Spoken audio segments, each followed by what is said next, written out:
Welcome to SouFLoTV again, everybody. It's your host of the most. Watch this. I'm going to give you some old stats before I even start, right? Today's video is about this story that broke a while back that I wanted to do something on. Actually, it was August 27th of 2017. And the story headline was over 28,000 Jamaican men missing.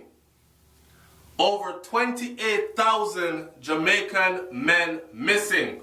Don't jump to no conclusion yet. Pay attention. I know that some people love to pause the video and leave one bag of comment before them even watch the whole video. Watch the whole video. Watch this. Let me give you some stats. These are old stats because I couldn't find newer stats while doing this video. Let me just run up something real quick, right?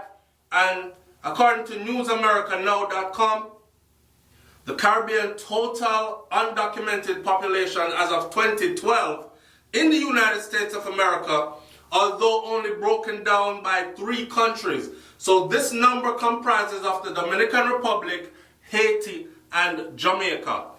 Sources of the largest numbers of Caribbean immigrants in the U.S. According to the Pew Report, Unauthorized Immigration Population Trends for States, Birth Countries, and Regions. There are about 170,000 Dominican Republic nationals living without proper papers in the U.S. There are reportedly about 110,000 Haitians living without proper papers in the U.S. There are about Jamaica accounts for an estimated 100,000 illegal Jamaicans in the USA. On a side note, I just did a video yesterday talking about the 800,000 children that will be affected by this the Dreamers Act that Donald Trump has decided that he wants to do away with, which was established under President Obama to protect children who came here through illegal parents. Now, if you can imagine a little 2-year-old come here with them parents and the child reached 15, 16 and the child is facing deportation because one, the child was not old enough yet to properly file for proper papers because you have to be 18 or older to file for proper papers, or you need parental consent, but them can't get parental consent from them parents because them parents not supposed to be here. They are illegal, haven't worked out their cases yet. All kind of something. Now that's one bag of mix up. Ties right into my story though, because I wanted you to realize that maybe this over 28,000 Jamaican men that are missing are making up for a large part of that number of that 100,000 Jamaicans that are illegally inside the United States of America. Now remember, America alone, have 100,000 illegal Jamaicans or more at this point. They really have an immigration problem, they do. But that's not what we're coming to talk about today. Let's talk about the over 28,000 Jamaican men that are missing. It seems like Jamaican men are more likely to run off. I don't know if I because we go on farm work and all these other things, so the opportunity to run off are more there. But anyways, women aged 25 to 54, and not to mention man get dashed away Jamaica, you never hear from them again, right? Women aged 25 to 54 outnumber men in the same age group by over 28,000 in 2016. According to the end-of-year data published by the Statistical Institute of Jamaica, called Statin. The Organization for Economic Cooperation and Development defines persons ages 25 to 54 as those in the prime of their working lives. From the Statin data, more than 28,000 men considered to be in the prime age group, that is 25 to 54, have seemingly vanished from everyday life existence in Jamaica. No record of them to be found anywhere. The number is potentially higher with incarcerated men not even factored into the initial calculation. Data requests that by this writer from the Department of Correctional Services were not made available before the publication, so it was not given. So we're not even account the man them were in a lockup then. According to sociologists, 3 factors are responsible for the imbalance between the sexes in any country. Significant differences in the sex ratios at birth. So in other words, they're saying that maybe we're producing more boys at birth than we are females, and that's one of the reasons why the woman them have to have, or the man them have to have 2, 3, and 4 women in Jamaica to even out the thing, because if they didn't do that, then some woman would have genuinely not have a man. Which, to my brethren them with their Jamaica, my brothers, that might be a good look. For the man them will like have more than one woman without have one woman who are going to chop you up or... Anyway, data requested by the writer was not available at publication. Significant differences at birth ratio. Dissimilarities between the mortality rates of the sexes. So, women are living longer and the men are dying out younger, leaving these women to be out here without men to match them. So they have to go share man with somebody else, something like that. And the sex-selective migration. So, sex-selective migration. Seems like more men are migrating, and like I said before, maybe at the farm work, them go up on a runway, or other work visas, it seems like men are getting through more than women are.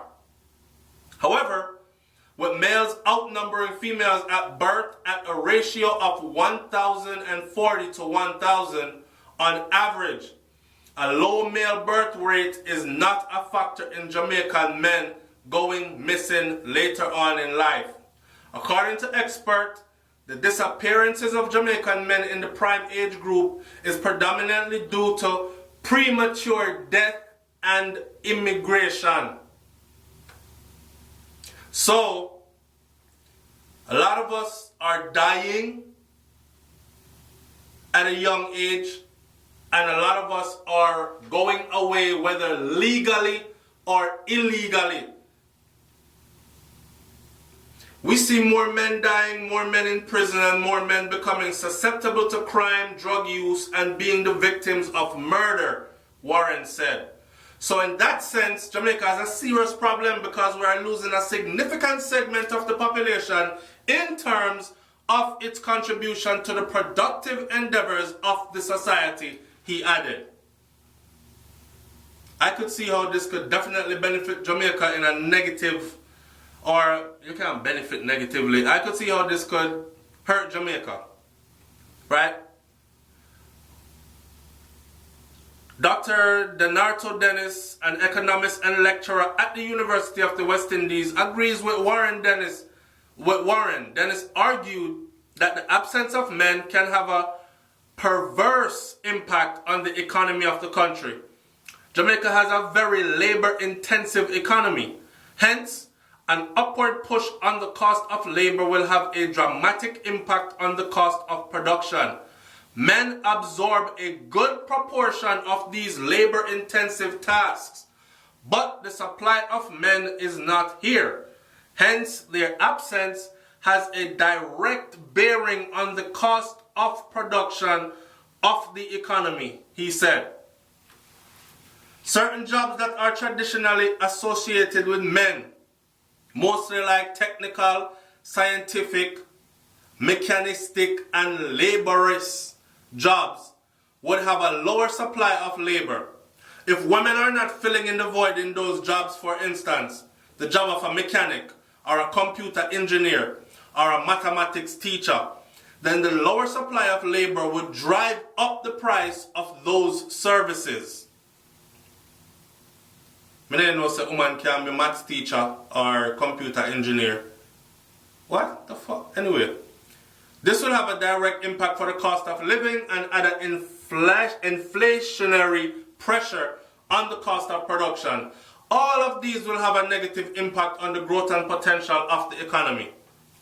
The premature death of men in Jamaica, according to the experts and the data obtained from the Registrar General's Department, are mainly attributed to assault, transportation accidents, and preventable lifestyle diseases.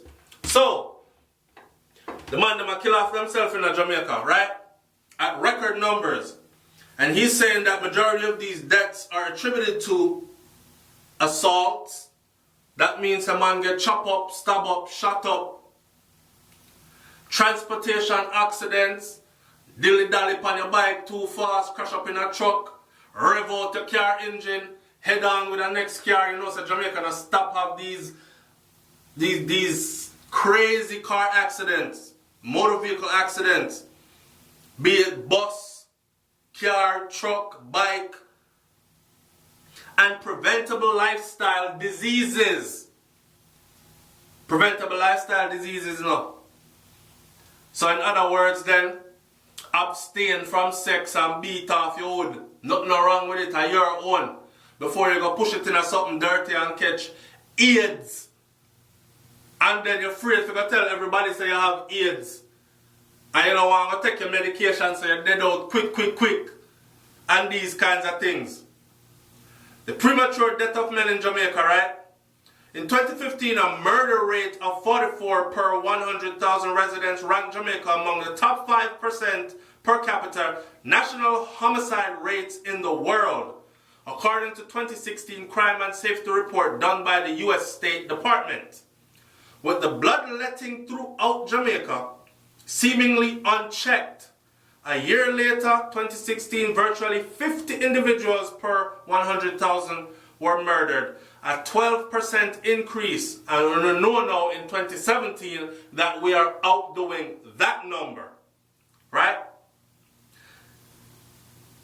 A similar trend is seen in the fatalities on the road among sexes from data obtained through the National Road Safety Council and the Minister of Transport. Men are accounted for 83% of all the road fatalities in Jamaica. Likewise, in that prime age group, 85% of those victims were men. Well, the number one problem now is the motorcyclists who are dying. Someone lamented. No, sir. I think the number one problem now is murder.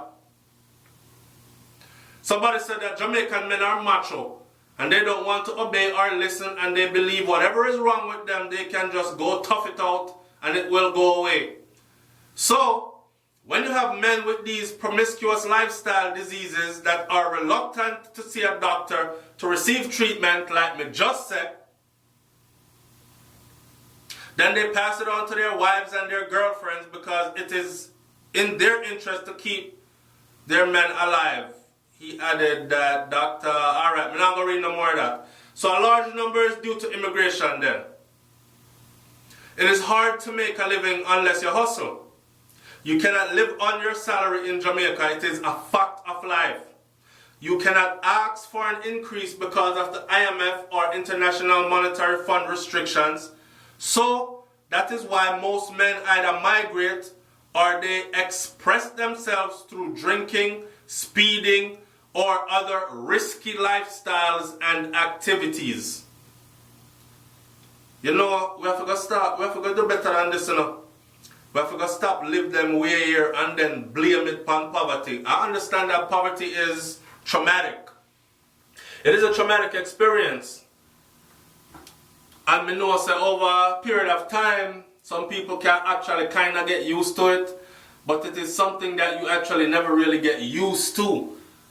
An ambitious individual never gets used to poverty, right?